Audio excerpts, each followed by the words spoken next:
आज अतिशय आनंदाची गोष्ट आहे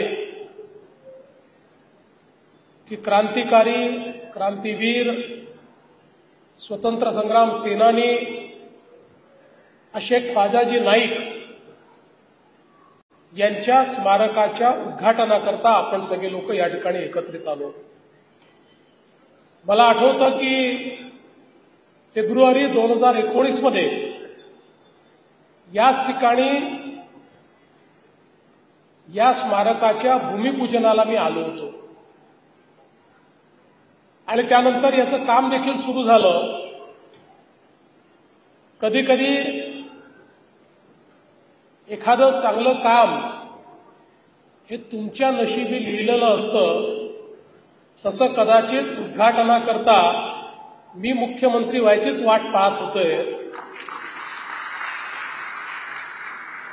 आणि आपल्या सगळ्यांच्या आशीर्वादाने पुन्हा मुख्यमंत्री झाल्यानंतर या प्रेरणा स्थळाचं उद्घाटन करण्याची संधी देखील मलाच मिळाली। त्याबद्दल मी खरोखर या समितीचे अतिशय मनापासून आभार मानतो। अतिशय सुंदर अशा प्रकारचे स्मारक झालंय। ज्यावेळी मी भूमिपूजन केलं त्यावेळी मला देखील कल्पना नव्हती की हे स्मारक इतकं सुंदर असेल आणि विशेषतः या स्मारकामध्ये आमच्या सर्व जनजातीय नायकांचं चित्रण आपल्याला त्या ठिकाणी पाहायला मिळतं। भारताच्या इतिहासामध्ये खरं म्हणजे स्वातंत्र्याचा लढा छत्रपती शिवरायांनी सुरू केला आणि त्यानंतर सातत्याने आक्रमकांच्या विरुद्ध आपल्या समाजामध्ये वेगवेगळे लोक लढत होते आणि या लढणाऱ्यांमध्ये आमचे जनजातीय नायक, आमच्या आदिवासी समाजाचे अनेक नायक हे त्या ठिकाणी इंग्रजांसोबत, मुघलांसोबत लढलेले आपण बघितले। पण दुर्दैवाने इतिहासाने त्यांच्यावर अन्याय केला आणि त्यांचा इतिहास हा आपल्यापर्यंत पोचूच दिला नाही। कारण इंग्रजांना या सगळ्या जनजातीय नायकांना केवळ त्या ठिकाणी अपराधी ठरवायचं होतं आणि त्यांना हे माहिती होतं की यांच्यापासून प्रेरणा घेऊन हा जनजातीय समाज जर उभा राहिला तर या देशावर आम्ही राज्य करू शकणार नाही। आणि म्हणून खरं म्हणजे एक मोठं इतिहासापासून आपल्याला वंचित करण्यात आलं आणि दुर्दैवाने स्वतंत्र भारतातही या नायकांवर मोठ्या प्रमाणात अन्याय झालेला आपण बघितला। पण मला या गोष्टीचा अतिशय आनंद आहे की स्वातंत्र्याच्या अमृत महोत्सवाच्या निमित्ताने देशाचे प्रधानमंत्री माननीय नरेंद्र मोदीजी यांनी या ठिकाणी सांगितलं की देशभरामध्ये जेवढे जनजातीय नायक आहेत, या देशाच्या स्वातंत्र्यामध्ये या देशाला गुलामगिरीतनं बाहेर काढण्याकरता ज्यांनी लढा दिला, ज्यांनी या ठिकाणी मोठ्या प्रमाणात बलिदान दिलं, अशा सगळ्यांना शोधून त्यांचा इतिहासाचं लेखन करा आणि प्रत्येक जिल्ह्यामध्ये त्यांचं इतिहासासहित प्रदर्शन लावा आणि नवीन पिढीला कळू द्या की आपल्याकरता लढणारे हे जनजातीय नायक कोण होते की ज्यांना आपण विसरलेलो। आणि आज मी खरं म्हणजे राष्ट्रीय स्वयंसेवक संघाचं आणि आपल्या या समितीचं देखील मनापासून अभिनंदन करतो, आभार मानतो की ख्वाजाजी नाईक यांच्यासारखा एक जनजातीय नायक ज्याने प्रचंड मोठा लढा उभारला। मगाशी शरदरावांनी सांगितलं तसं खरं म्हणजे इंग्रजांची नोकरी करत असताना अन्याय झाला आणि त्यातनं इंग्रजांचं अन्याय रूप पाहिल्यानंतर या इंग्रजांच्या विरुद्धात आपल्याला बंड पुकारायचं आहे, अशा प्रकारच्या विचाराने 1857चं समर ज्यावेळेस सुरू झालं त्यावेळेस 1857च्या समराचा एक नायक म्हणून ख्वाजाजी नाईक यांच्याकडे आपण पाहू शकतो. अशा प्रकारचा लढा त्यांनी उभारला.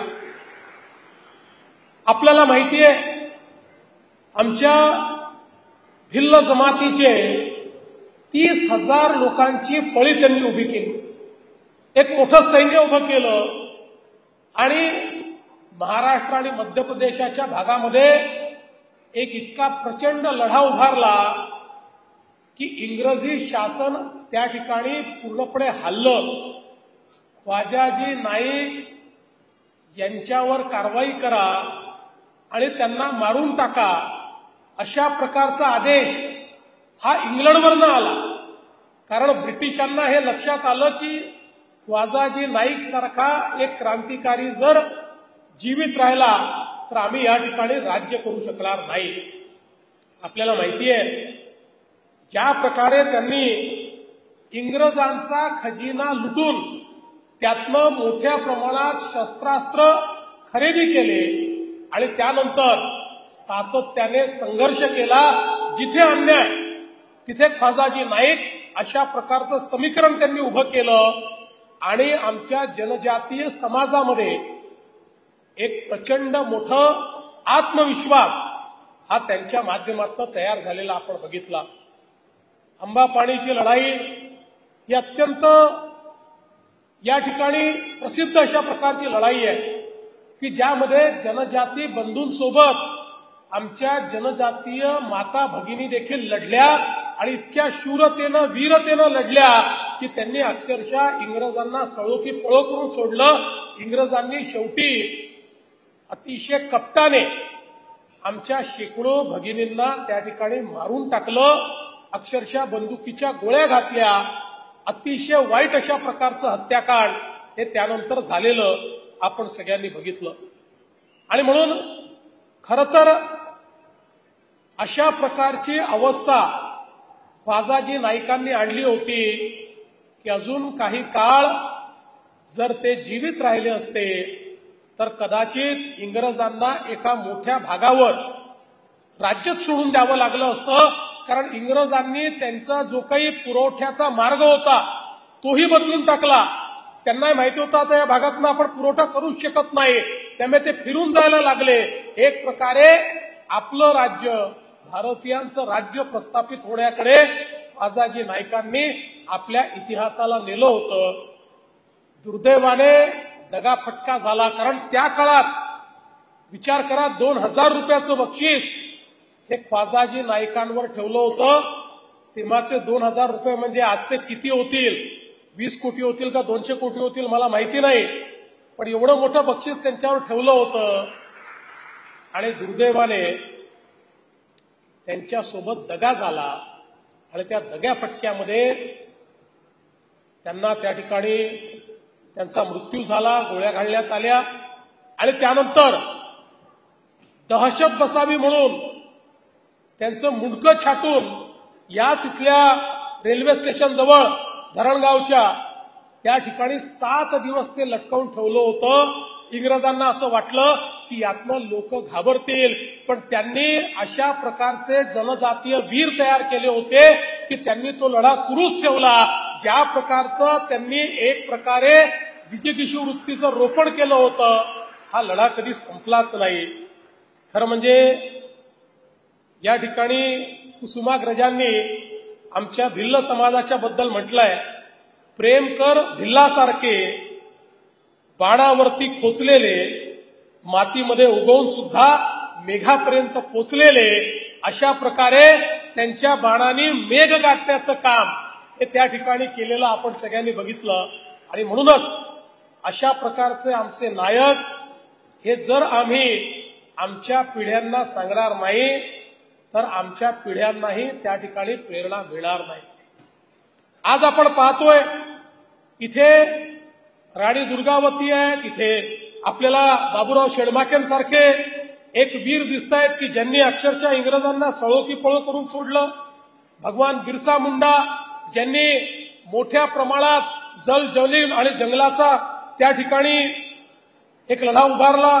सिद्धू कान्हा राणी गावडिल्लू, त्याचप्रमाणे राणा पुंजा भील, झलकारीबाई, तंट्या मामा, राघोजी भांगरे, भीमा नाईक, किरसिंग भील, रुमाल्या नाईक, असे अगणित जनजातीय आमचे जे सगळे नायक आहेत त्या नायकांचं दर्शन देखील या स्मारकामध्ये आपल्याला पाहता येतं.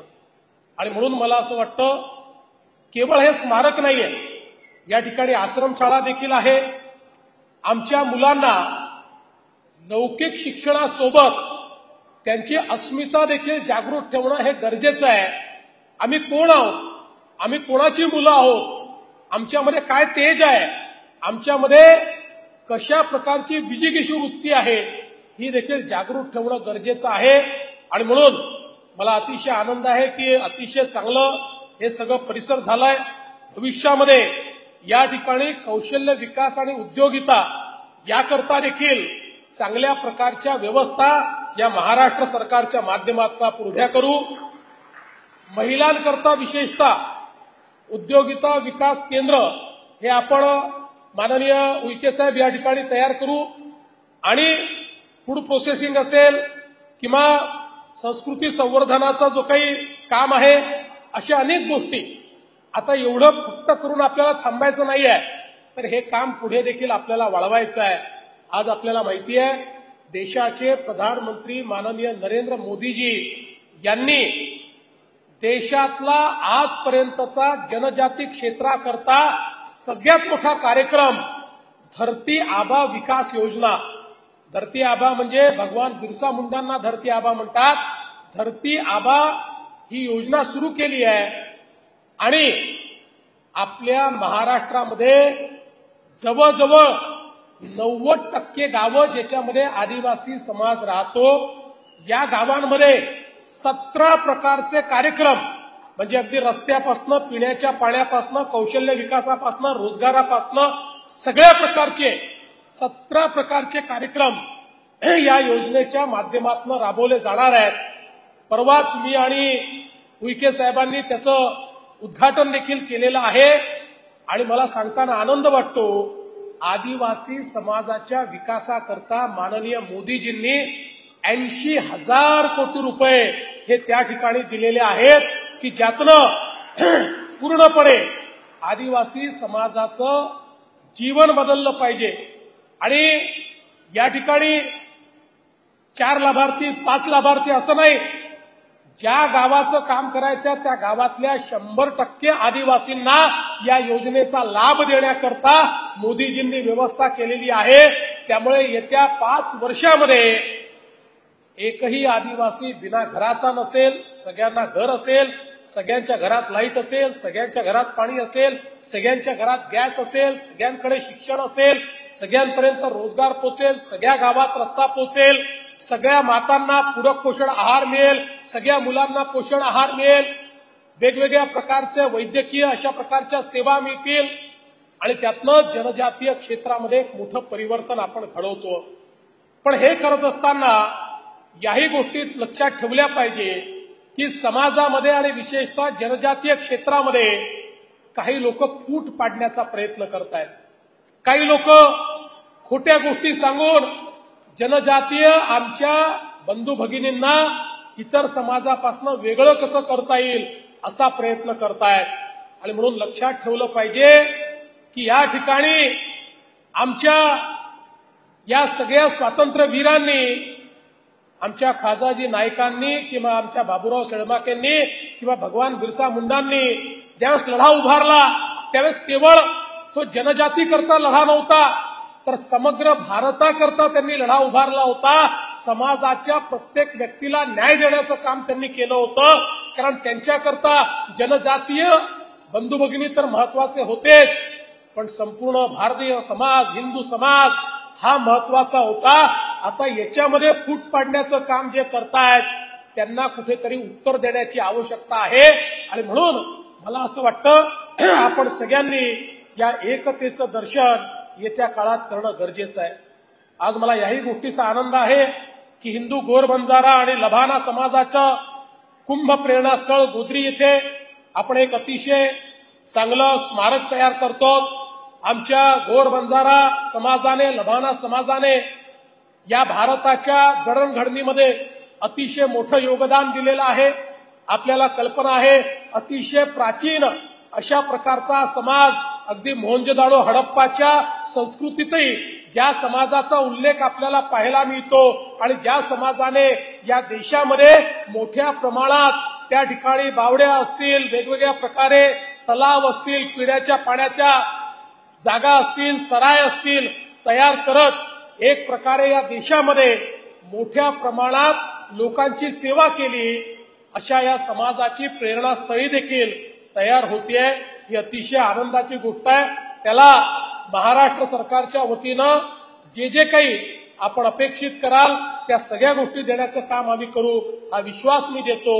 आणि पुन्हा एकदा आपण खाजाजी नाईक यांच्यासारख्या महानायकाचं स्मारक तयार केलं, त्याबद्दल या समितीचं मनापासून मी अभिनंदन करतो. लेटेस्ट अपडेट्स और ताजा तरीन खबरों के लिए TV1 इंडिया लाइव को सब्सक्राइब कीजिए और नोटिफिकेशन पाने के लिए बेल आइकॉन को दबाना मत भूलिए.